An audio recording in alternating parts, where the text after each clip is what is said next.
Hello students, today we are going to see 12th standard business maths chapter 7 exercise 7.1.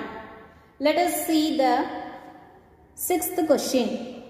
If 5% of the items produced turn out to be defective, then find out the probability that out of 10 items selected at random, there are, first question is exactly 3 defectives, second one is at least 2 defectives, third one is exactly 4 defectives, fourth one is find the mean and variance.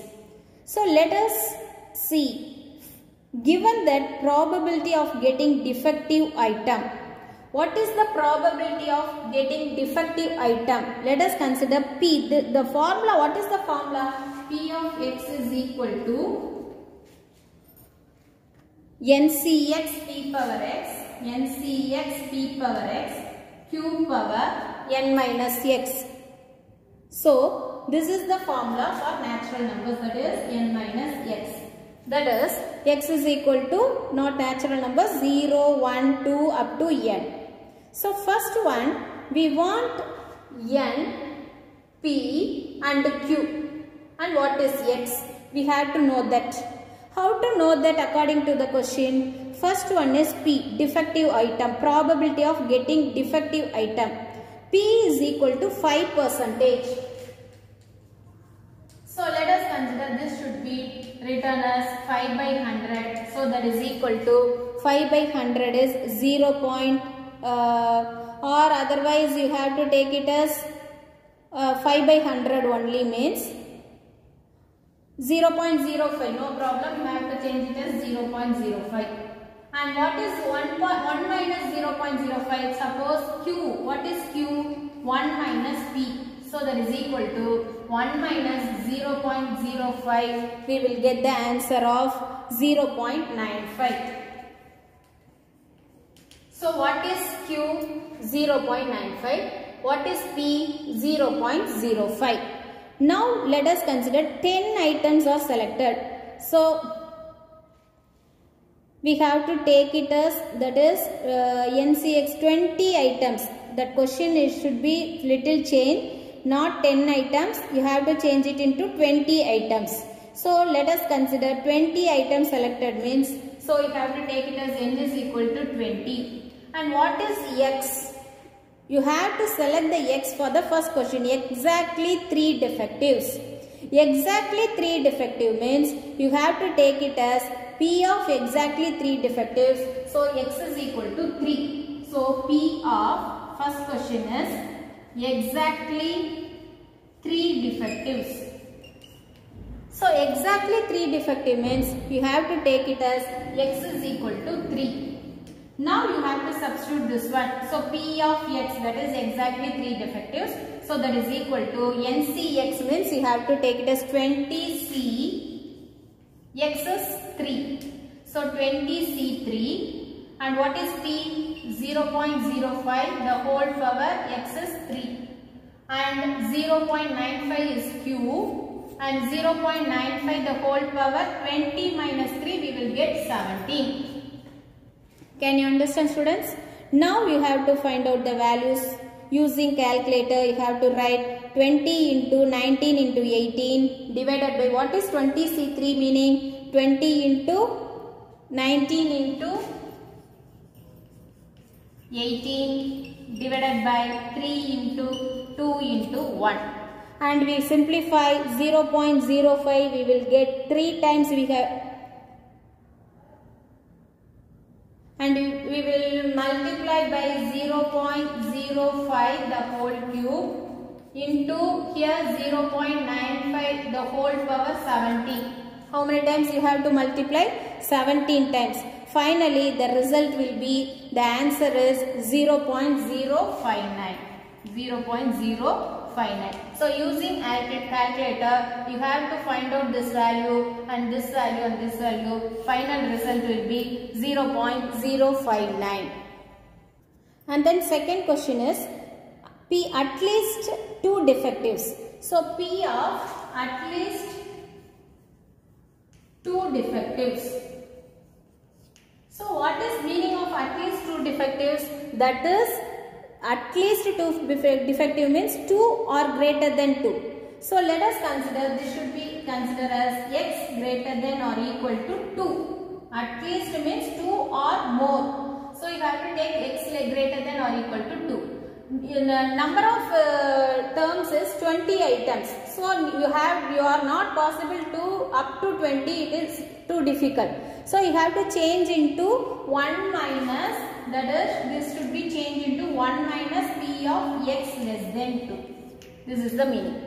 So 1 minus p of x less than 2 means you have to take 1 minus p of x is equal to 0 plus p of x is equal to 1.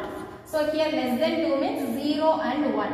So according to the 0 and 1, you have to use that formula, that is NCX p power x and q power x, q power n minus x. Now you have to substitute here 1 minus p of x is equal to 0 means NCX 20C0 and another one 20 NCX p power 0.05 the whole power 0 here because x is 0 and 0.95 the whole power n minus x means 20 minus 0 20 only.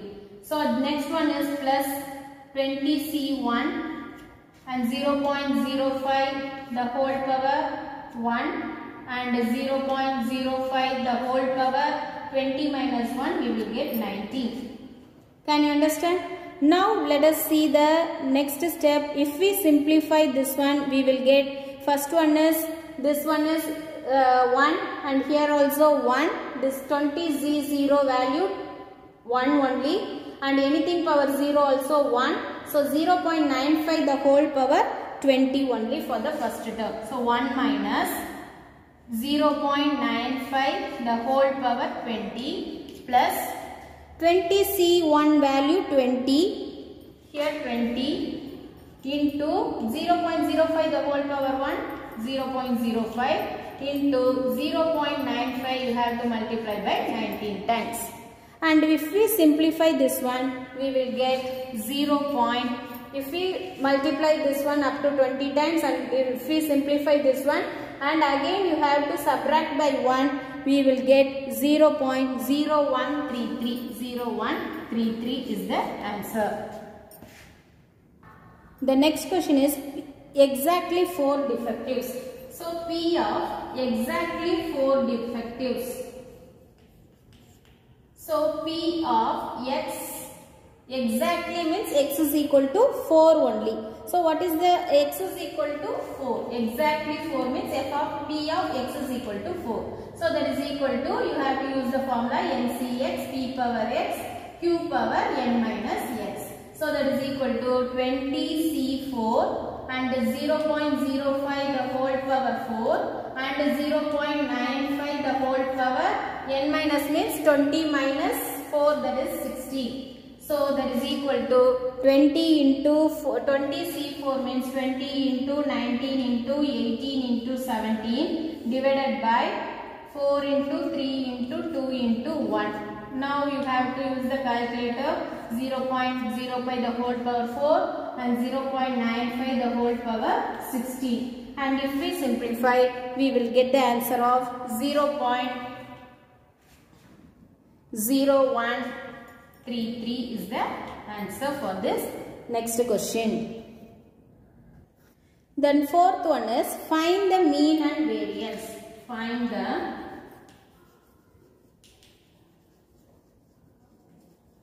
mean and variance.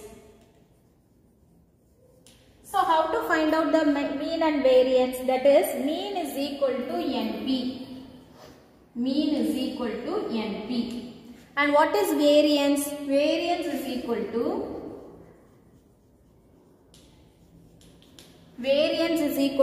NPQ. Now we have to find out what is N. That is, N is equal to 20 and what is P? P is equal to 0.05 and Q is equal equal to 0.95. Now you have to find out what is NP. NP means N into 20 into, you have to take it as if it is strikeout is easy means 5 by 5 percentage, already we know that. So 5 by 100. So 5 by 100 means here 25 is 100. So 5 cancel, so that is equal to 1.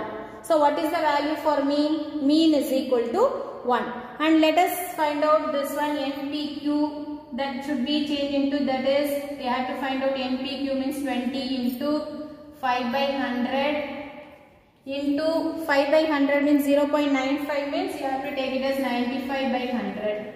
Then only easily to strike out, otherwise you have to multiply and take. So 25 is 5 cancel. So the remaining is 95 by 100. The same answer will become. So 0.95 is the answer for NPQ, that is variance. This is variance, mean is equal to NP. Thank you students. Thank you for listening. We will see the next sums in the next class. Thank you.